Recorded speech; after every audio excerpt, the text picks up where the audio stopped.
It all began in 1899. Nikola Tesla was alone in his Colorado Springs laboratory, surrounded by coils, wires, and whirring generators.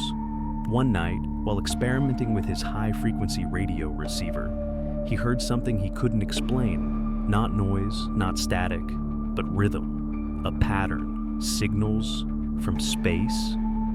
He believed it was not of this earth. At the time, no one took him seriously. Space was empty, they said, silent.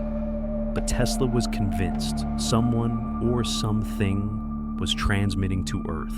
Decades passed. In the 1950s, long before Sputnik, the United States and Soviet Union were scanning the skies, paranoid and watchful. And then it was seen. An unidentified object was spotted orbiting Earth. It was large, black, and unlike any known satellite. No country claimed it. No rocket had launched it. It was just there. The object moved in a polar orbit, something no human satellite had yet achieved. It was fast, erratic, and seemed to defy known physics. Astronomers began calling it the Black Knight. In 1960, the US Navy tracked a dark object in space. At first, they thought it was a Soviet spy satellite. But the Soviets denied everything, and when it was photographed by a NASA mission years later, the images sparked global fascination. Jagged, asymmetrical, and black as space itself. It didn't look like a satellite. It looked ancient. Was it just space debris, a thermal blanket lost during a mission, as NASA would later claim? Or had it been watching us for centuries? Some researchers dug deeper. Ancient star maps from over 13,000 years ago appeared to match the orbit of the object.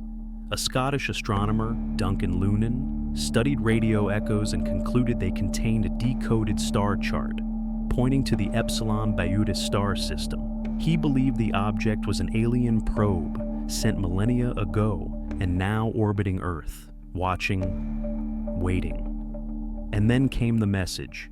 In 1998, during the STS-88 mission, the first space shuttle flight to the International Space Station, astronauts took photos of an object floating in space. The photos were released by NASA, then quickly removed, only to resurface years later on conspiracy forums. The object looked eerily familiar. Was it the Black Knight? According to some insiders, the satellite transmits in unusual radio frequencies, shifts orbits on its own, and responds to signals. Some believe governments know more than they admit. Others claim contact has already been made. And then there are the whispers. Whispers that it doesn't just watch, but influence, guiding human development in subtle ways. Ancient texts speak of sky gods, stars that speak, and knowledge that arrive from above. Could the Black Knight be a remnant of an ancient civilization, or a sentinel left behind by visitors long gone? But here's the real mystery. Despite the photos, the radar data, and the countless eyewitness reports, no one has ever captured the Black Knight. It remains unreachable, untouchable, as if it doesn't want to be found. And maybe it doesn't need to be, because it's already seen everything. So now, we're left with questions. Why is it here? Who sent it? And more importantly, what happens when it decides to speak again?